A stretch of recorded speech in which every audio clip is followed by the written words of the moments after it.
Al acabar la guerra civil, 500.000 de españoles huirá a Francia buscando la protección del exilio.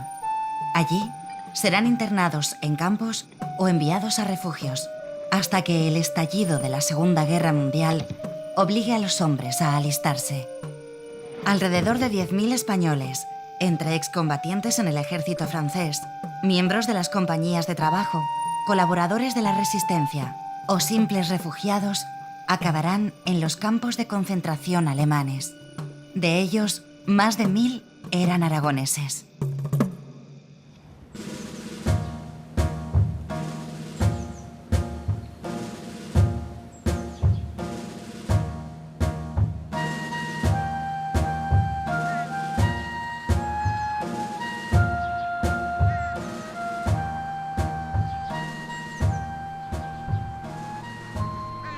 Estamos en el campo de Gurs. Mi padre, mi madre, mi abuela fueron encerrados aquí meses enteros y aquí mi padre y mi madre se conocieron. Aquí sufrieron mucho los españoles, aquí fueron encerrados meses y meses en el barro, con hambre, con el miedo de que los lleven otra vez a España. La Condamine, 20 de junio de 1939. Queridos esposa e hijos, desde que entré en Francia siempre me he sentido deudor. Cada día he dado a este país las gracias por habernos permitido de refugiarnos, a nosotros dos y a nuestros hijos. A finales de abril de 1939 me enrolé a la 11 Compañía, bajo el mando del Ministerio del Interior francés. Además, 4 de mis hijos ayudaron a los vinicultores franceses. Por consiguiente, no comprendo y siento que te hayan tratado injustamente, que quieran echarte del refugio sin dinero ni alojamiento y que te amenacen con la expulsión a España. Marcelino Sanz. Las mujeres se arreglaban de formas, eran familias, pero madres extraordinarias, hay que conocer con ese amor que la española que traía con sus hijos y ahí se...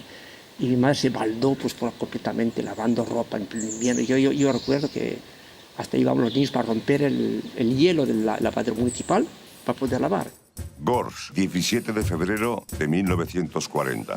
Siento mucho que no tengas ni jabón para lavar ni alpargatas para calzar los hijos. Lo siento, más que sé cuánto te gusta lavar y tener todo repletado. Pero lo que más me entristece es saber que os falta la comida, es decir, lo indispensable. Gors, 26 de febrero de 1940. Querido hijo Sebastián, te encargo que digas a tus hermanos que tienes un padre que no se duerme una noche sin pensar en la educación de todos, porque quiero que cuando seáis mayores tengáis medios para vivir una vida menos esclava que la mía. Saber que padecéis y que no puedo intervenir en nada, esto es mi pena más grande. Pues mi padre, que estaba bien, pues nos digamos que no éramos tontos, pero porque nosotros sabíamos ya los periódicos, y ellos no tenían noticia de nada. No sabía nada, estaba ahí parado unos días y solamente y nada más.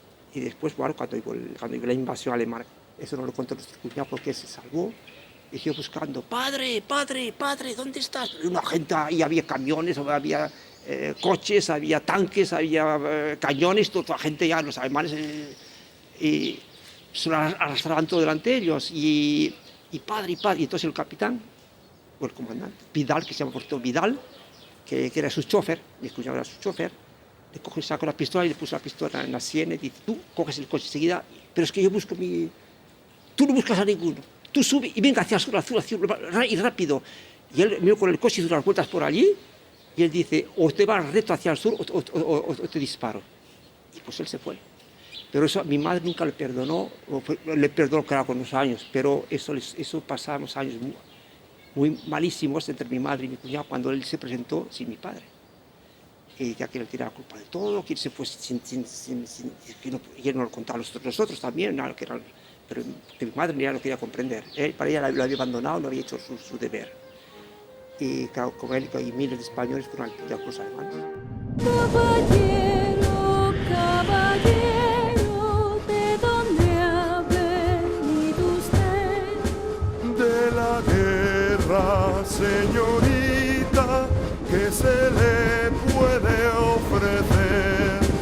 ¿Ha visto usted a mi marido en la guerra alguna vez? No lo he visto, señorita, deme las señas de él. Y después recibimos una carta de Mauthausen que decían, no paséis pena, están muy bien cuidados, muchos besos. Esto, una buena frase solamente había eso. Pero cuando los alemanes ocuparon la Alemania, la Francia, pues nosotros nos pusieron, éramos militares y nos pusieron en un campo, como todos los militares, que se llama Stalag 11B. Stalag no es un campo de exterminación, es un campo de militares. Pero los alemanes, cuando vieron que yo era de origen español y que había combatido Franco, pues me llevaron en un campo de exterminación, porque no era español, me quitaron la nacionalidad. Los franquistas me quitaron me echaron afuera de España, pero sin nada. Bueno, pues nosotros estábamos en un campo de refugiados en Francia. Mujeres, hombres y niños. Y estábamos bien, pero un día llegaron los alemanes y sin ni más ni menos encercaron al campo y nos dijeron, pa'lante, coger lo que podáis a la mano y a los vagones, a la estación. Cogimos lo que pudimos y nos fuimos a la estación. Subimos a los trenes de 8 caballos y 40 hombres y de allí pues el tren empezó a marchar y hicimos 4 días de viaje y a los 4 días de viaje por la mañana, yo era joven, dormía, pero mi padre, mi madre y otros españoles ya no dormían y se dieron cuenta que el tren se había parado y que paró bastantes horas, pero a qué horas yo no lo puedo decir tampoco. Y entonces llegaron al mediodía, llegaron unos hombres y nos hicieron bajar de los vagones. Los hombres, y a mí, como no hablábamos alemán, a mí me hacían, ¿tú cuántos? Yo dije, yo, 15. Y dice, abajo. Y bajamos de los vagones, y de los vagones nos formaron a 5 de 5 y subimos para el campo, ahí. Y llegando al campo nos desnudaron, la ropa la metieron en unos sacos de papel, nos hicieron bajar a la ducha, era el 24 de agosto de 1940, cuando subimos de la ducha no había ni servilleta ni nada, una servilleta para 20 o 30. Y bueno, quedamos, hacía frío aquella tarde, hacía frío. En cuanto se paró el tren, subieron arriba 2 que llevaban el traje de SS y la cabeza de muertos. Se lían a dar a palos y garrotazos. En menos de nada el vagón quedó vacío. Ya le contaos, y en columna de 5 para arriba. Había una fuente y... Enseguida, así es que tuvimos que subir 4 kilómetros sin parar, corriendo y a garrotazos. Había quien que no podía más. Entonces cogíamos a 2, uno de cada lado, y los poníamos y lo llevaban. Y entonces había palos para los 3 porque con uno a remolque no se puede correr muy a prisa. Y así subimos arriba al campo. Entramos en una especie de garaje y allí había un águila que medía por lo menos 2 metros y las alas 2,50 metros. Y estaba así en una inscripción que decía, vosotros que entráis, dejar aquí toda esperanza. Y aquello estaba todo rodeado de miradores, fusiles ametralladoras. Pero ¿dónde nos han metido? Y luego la ducha, agua fría, agua hirviendo. Si salías de la ducha, trancazo. Y si no salía, trancazo. Si era la ducha caliente hirviendo, igual, trancazo. Y si no, trancazo. De todas maneras, trancazo. Bueno, así que estábamos todos completamente. Y eso era ya, como le diré yo, una especie de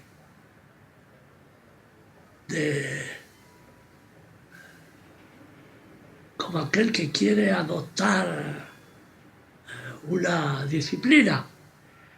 Eso era ya el principio. Porque luego, bueno... Ha habido 52 niños españoles, que pero estos no estaban en la misma barraca que estaba yo, en las que estábamos nosotros. Ya esos los cogieron con los padres y las madres en Francia.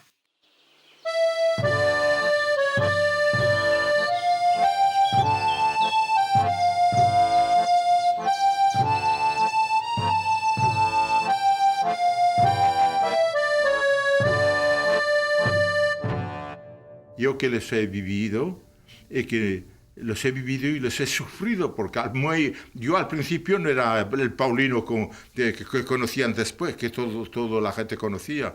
Yo era el Paulino como los otros. Cuando iba a la cantera, pues la piedra de 25 kilos son para los otros que la subían, 170 y tantas escaleras que había que subir. De la barraca a la cantera hay unos 300 metros. Y de la cantera a orillas del Danubio se puede contar que hay unos 400, 450 metros. Pues había que hacerlo 16 veces por día. Extraer la piedra, cargarla, empujarla, descargar, subir. 16 viajes hay que hacerlo, porque había una buena carga, que era muy pendible. Los españoles subían 3 y 4 veces por la mañana o 3 o 4 veces por la tarde con una piedra cargada en el hombro, grande o pequeña según cómo podían escogerse, y subían los 186 escalones que hay de la cantera. Y los otros españoles que hacían el muro. Yo podía, por ejemplo, ir a la cocina y había españoles que eran cocineros, que eran los jóvenes españoles, porque vinieron al campo cuando tenían 13, 14 años, y los pusieron a lavar como las marmitas, ¿no? Y esos chicos, pues, cuando era yo, pues, me preparaban una gamela llena de sopa y bajaba abajo, que estaban los españoles que pelaban las patatas, y me bajaban la gamela y yo comía la gamela. Y podíamos hacer, no todos, ¿no? Los privilegiados como yo, sí, podíamos hacer esas cosas porque era conocido de todo el mundo. Pero el pobre chico que iba a la cantera a trabajar todo el día allí, pues no tenía nada. Y claro, pues si tú no comes, pues estás delgado, más delgado. Y ellos, pues claro, pues tenían un servicio especial, el Kenusneitz, que es donde se guardaba y donde se preparaba todo. Es decir, era la administración un poco del campo. Y la administración del campo, claro, para ser un intérprete de español tienes que saber el alemán. Hablaba alemán por comprender todo, y muchas veces de enterarme de cosas que me interesaban, sobre todo cuando tuvimos la organización de resistencia, donde hacía falta saber los planes de ellos, lo que planeaban con nosotros, lo que se decía, lo que hacían, cómo pensaban matar a un grupo de judíos que iban a llegar, para todo eso. Bueno, pues eso podía servir para la organización nuestra clandestina en el campo, porque la tuvimos. Bueno, pues hacía falta conocer el alemán bastante bien y estar al corriente de todo. El secretario dice, el comandante quiere coger los zapateros él mismo. Y claro, pues yo digo, si me cogen como zapatero, estamos a los, porque trabajando en la zapatería no puede estar, ale, trabajo, Así es que, y claro, pues, y a mi paisano, los aragonés, se llama José. Este me dice, mira Paco, si te cogen como zapatero, estás salvado. Digo, sí, y si yo me salvo, tú también. Así que déjame repasar el oficio. El comandante del campo había sido zapatero. El comandante. Y me dice, ¿tú qué oficio tienes? Aló, yo me presento. Mi comandante, el número 3543. Su baja. Y bueno. Y levantó la mano y yo cerré los ojos como los otros para recibir la castaña. Y dice, a la zapatería. Tanque sabe cómo da. No, todo esto en alemán, porque allí había que aprender el alemán. Y un día nos dijeron, el comandante nos formó ahí, delante de la barraca esa que está ahí, que es comandatura, nos dijo, vais a ir a trabajar al pueblo de Mauthausen. Vosotros vais a ganar dinero. El que tenga 18 años va a ganar más que el que tenga 17 y el 17 va a ganar más dinero que el que tenga 15 o 16. Cuando salgáis en libertad os daremos el dinero, ese que habéis ganado. Y nosotros entonces formamos el comando Pochaca. Y como los españoles no sabíamos decir bien Pojac, decíamos Pochaca. Y ahí fue el nombre de ese famoso que todo el mundo conocía, Pochaca, Pochaca. Y por la noche cuando llegábamos al campo es cuando nosotros comíamos un poquito mejor, porque había españoles que trabajaban en la cocina, como ya te digo, lo sabes, y sacaban patatas, sacaban un poquito de salchichón, sacaban un poquito de azúcar para meter al café, un poco de paquetes de grasa y así nos salvamos bastante bien nosotros. Eso sí, lo que había que calcular todo es en qué categoría podías figurar para no ser liquidado inmediatamente o dentro de 15 días. Por ejemplo, en intelectual era mejor que no dijeras que eras profesor. Si decías que eras profesor, pues a veces 2 horas después estabas muerto.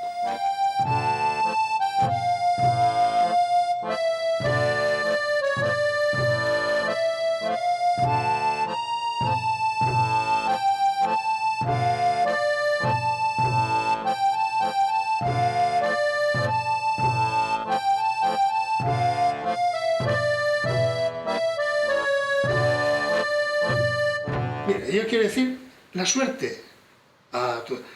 Si por ejemplo uno que está bien fuerte, que está bien de salud, que no está fuerte, y le da un estacazo en la cabeza y lo mata, pues ese no ha tenido suerte. En cambio otro que ha tenido por lo que sea, esa suerte de no recibir un golpe, por ejemplo, así. Bueno, pues, como yo cuando me pude esquivar la barraca 32, que ahí sí que pasaba al otro lado, al crematorio.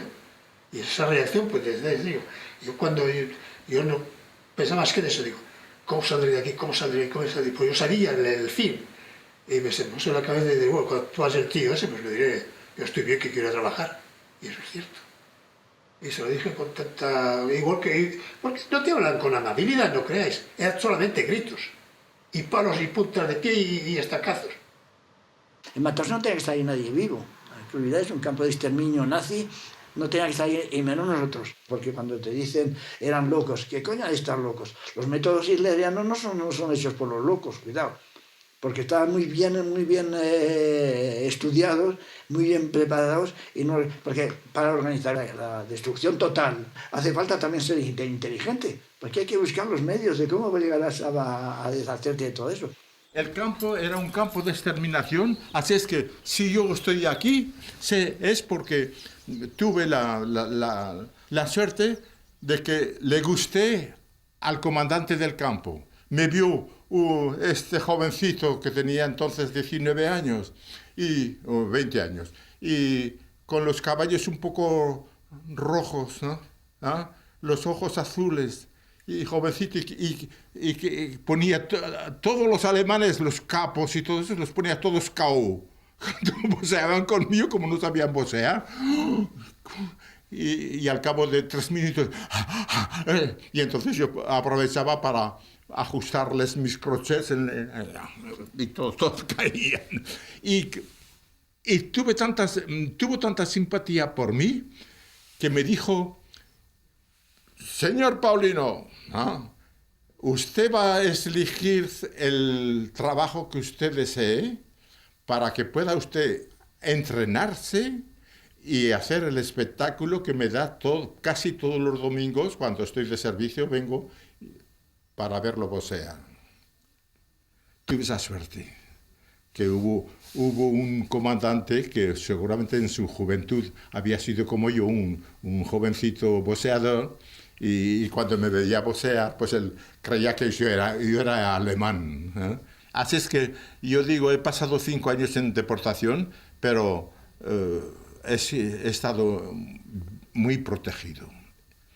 He sufrido mucho porque he trabajado mucho en la estación a cargar y descargar el carbón, los ladrillos, el cemento, pero en fin, era fuerte y era joven. Hicieron boxeo dentro del campo y lo cogieron a él, por ejemplo, para luchar contra un polaco, y sabíamos un poco de su historia. Pues ahí la Organización Clandestina Española dijo: hay que hacer todo lo posible, porque como lo van a meter a Españargas contra él, pues hay que decirle a Españargas que hay que eche las tripas por donde sea, pero que lo joda. Y cuando le dije: mira, no olvides una cosa, que en los puños que lleva, que te va a pegar a ti puñetazos, pues se ha cargado más de un español aquí. Y te aseguro que era un león. Nos conocíamos, la mayoría de los que quedamos nos conocíamos casi todos. Nos entendíamos bien, los españoles nos entendíamos bien. Y lo que había, la barraca 12 era entera española. Y nosotros estábamos en la 6, cuando íbamos a las 12, pues claro, como si hubiéramos estado en España. Eran todos españoles y ya iba hablando con español con ellos. Y así. Ahora, que hubo españoles que se portaron mal con los detenidos, también. Hubo españoles que se portaron mal. Han sido todos buenos compañeros, te diré, muertos, pero también hemos colgado a alguno, que no vas a creer que todo fue así. Claro que eso no hace falta hacer un libro para decirte que has participado en... Hemos liquidado unos cuantos, quizá una docena, de españoles en los que han colaborado con los SS. Y eso es en un momento o en otro, incluso durante el tiempo, en el 43. Nosotros en el 43 hemos envenenado a 2 españoles, porque hacía falta hacerlos desaparecer, porque eran criminales como los SS, ¿sabes? Y los hemos hecho desaparecer. La cosa es que no se descubra, hay que buscar el método de liquidar a un hombre, y eso. Pero para eso además tienes que dar la vuelta a todo, a lo bueno y a lo malo, y que los SS no descubran que porque eres un rojo español, pues quieres deshacerte de otro rojo español, ¿sabes? Y para él no lo comprenderá así. Él comprende que quieres deshacerte de alguien, de un colaborador de los SS.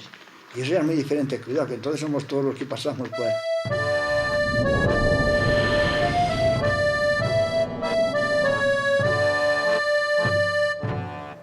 Estaban preparando un comando y le dijimos al cabo que queríamos salir, porque decíamos: peor que aquí no existe, es imposible. Pues no, había peor que allí. Había Gusen, el campo de Gusen, que estaba a 4 kilómetros.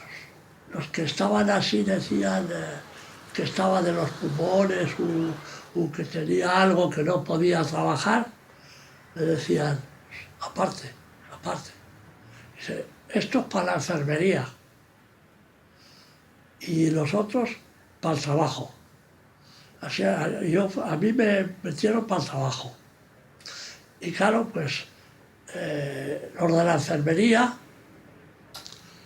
en cuanto le decía: no, vale, vais a entrar 1 a 1, y le ponían una una inyección de benzina en la vena.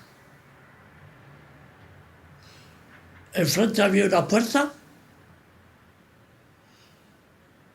lo cogía así entre dos, abría la puerta uno, abría la puerta y los otros lo metían allí y la benzina metía 30 segundos para llegar al corazón.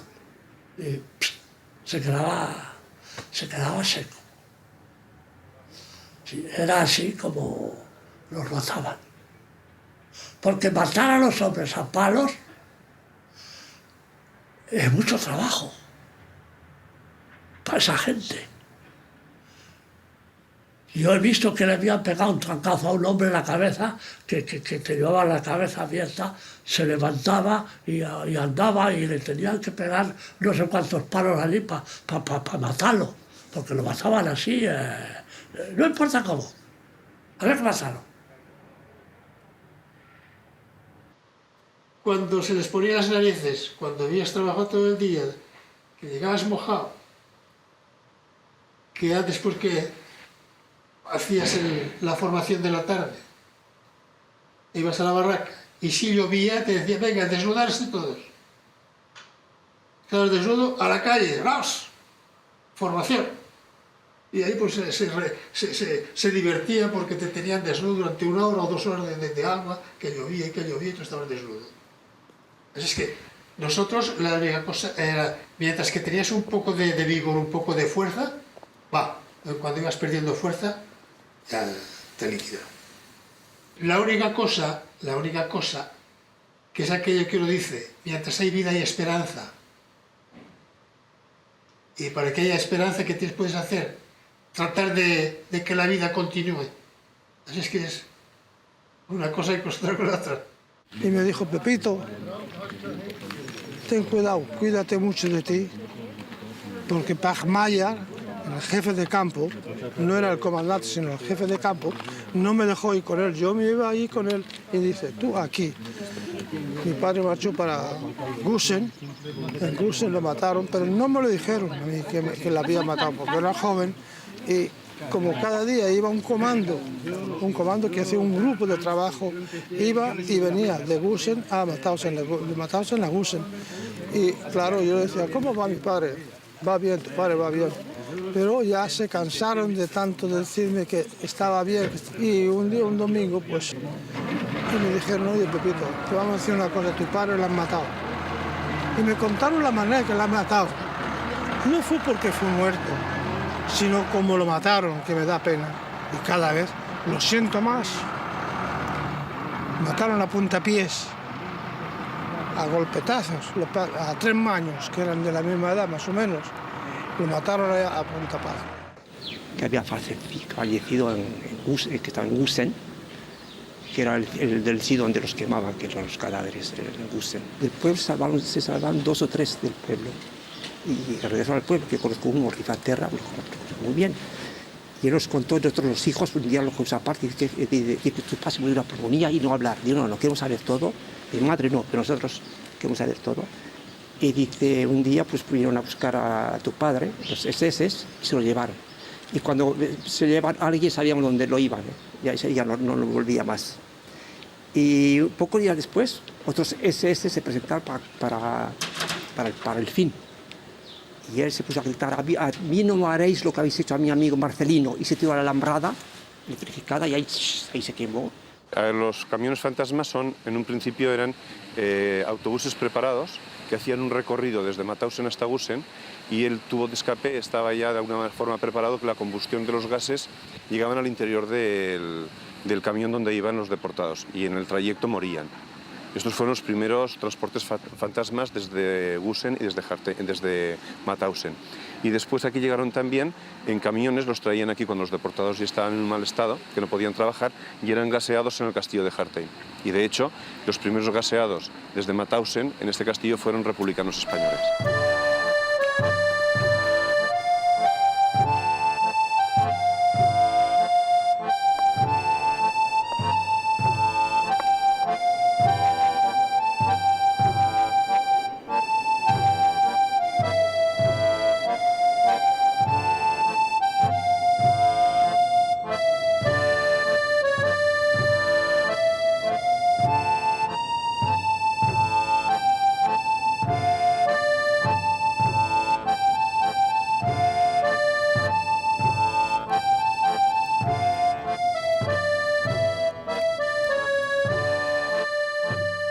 en el campo de Bense, pues yo como zapatero, pues al principio no daba ni golpe porque era nuevo ese comando. Después no. El SS me dice, este campo está llamado a ser más grande que Mauthausen u otros campos. Dice, porque hay que hacer perforar la montaña. Y sí, que se perforaron la montaña, pero yo nunca salí a trabajar. Y allí yo fui cabo de zapateros y sastres, cabo jefe. Pero no creo que haya alguno que pueda decir, en español, Paco, el zapatero,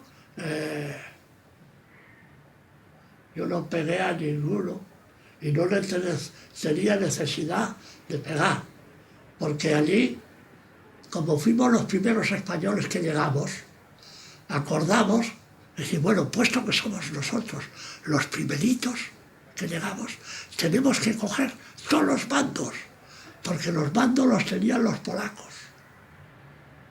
Y supimos eliminar a los polacos y los trazamos nosotros. Y dijimos, y habrá que nombrar jefes de barraca. El que sea jefe de barraca, si porque llevan un azalete, se le suben los galones a la cabeza y pega, a ese se le mata. Así aprenderá a vivir o a morir. Y fue terrible esto de los túneles, nos decían, porque después venían casi, algunos lo llevaban a Mauthausen agotados, no venían aquí y venían a Mauthausen. Y les decíamos, ¿cómo pasa en el Belsen? Aquello es terrible, porque trabajaban haciendo piezas de armas y demás en los túneles. Y había tanta humedad y las gotas de agua que estaban todo el día chorreando, como si hubiesen pasado todo el día sobre la lluvia.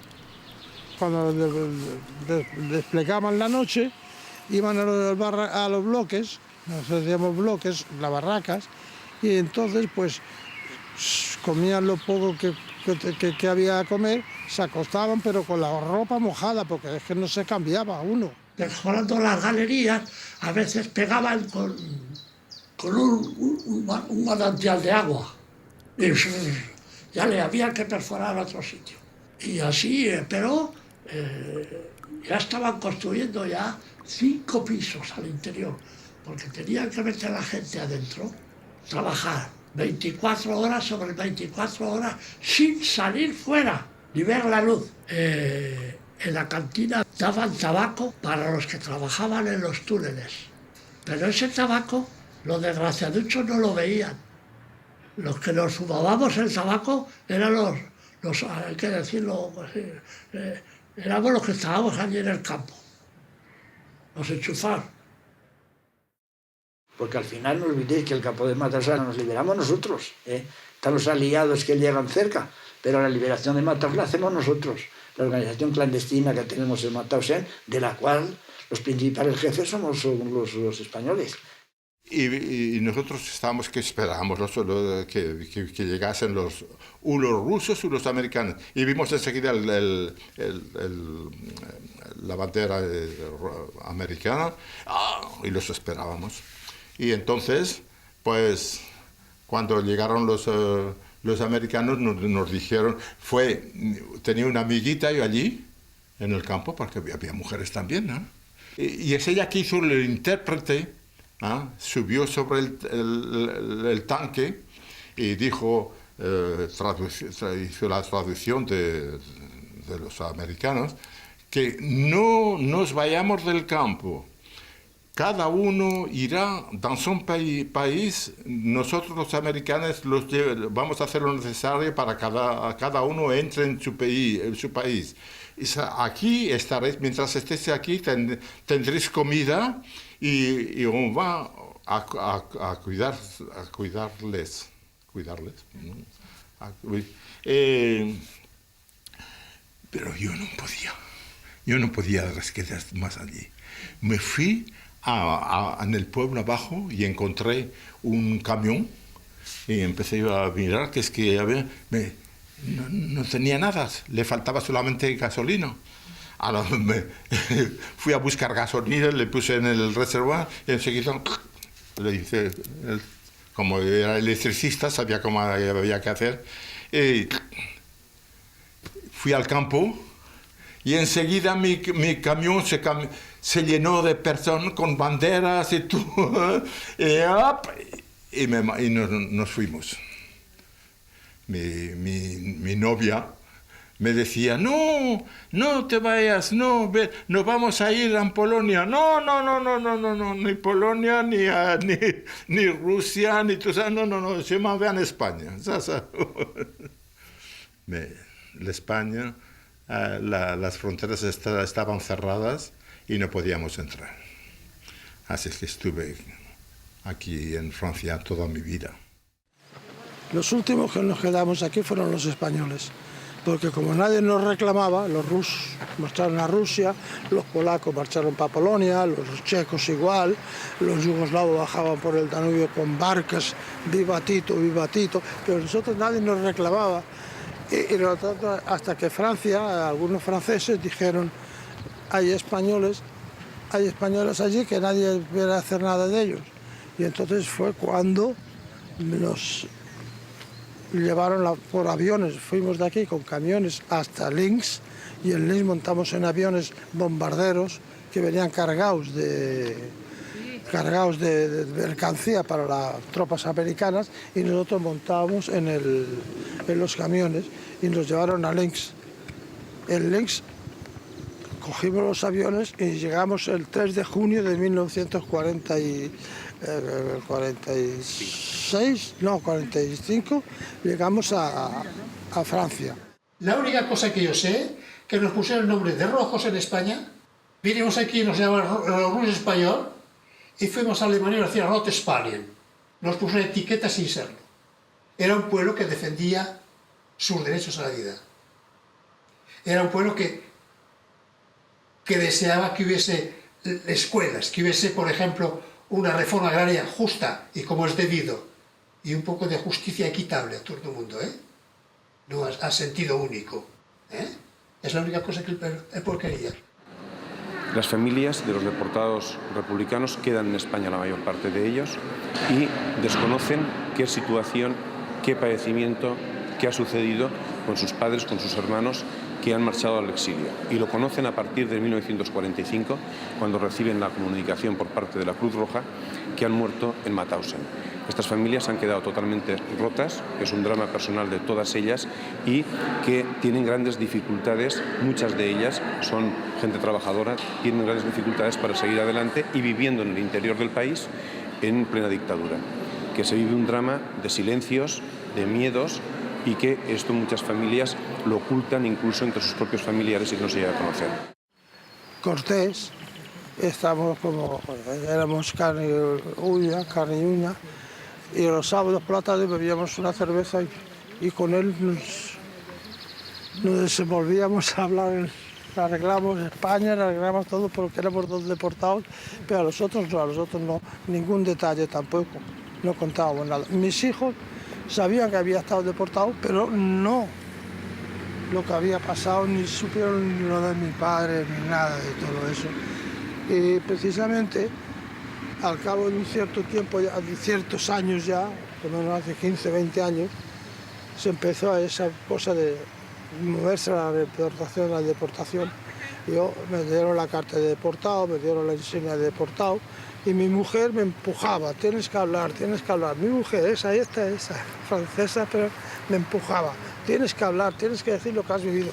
A mí no me gustaba contar. Digo, porque la gente no va a creerse lo que hemos vivido. No va a creerse la vida que hemos llevado en los campos de concentración.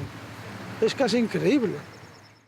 Nosotros nuestro lema era, si quedan de Mauthausen, quedan dos vivos, son dos que podrán contar al mundo lo que fue Mauthausen. El mejor homenaje que hemos podido hacer, no hemos tenido otra oportunidad, sino el poner aquí su nombre y que quede como recuerdo de las atrocidades que se han cometido. Recurrimos a términos absolutos, como maldad o bondad, creyendo que así podremos explicar la realidad. pero la experiencia nos demuestra que esta raramente se mide en absolutos. Y mientras siga latente el peligro de confundir al extranjero con el enemigo, al diferente con el inferior, seguiremos construyendo campos y levantando alambradas.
Somos los tristes refugiados. Somos los tristes refugiados a este campo llegados después de mucho andar. Hemos pasado la frontera a pie por carretera con nuestro ajuar. Mantas, macutos y otras hierbas, 2 latas de conservas y algo de humor. Es lo que hemos podido salvar después de tanto luchar contra el facio invasor. Ya la playa de Argelès-sur-Mer nos llevan a encerrar para comer. Viento, chabolas incompletas, ladrones de maletas, arena y mal olor.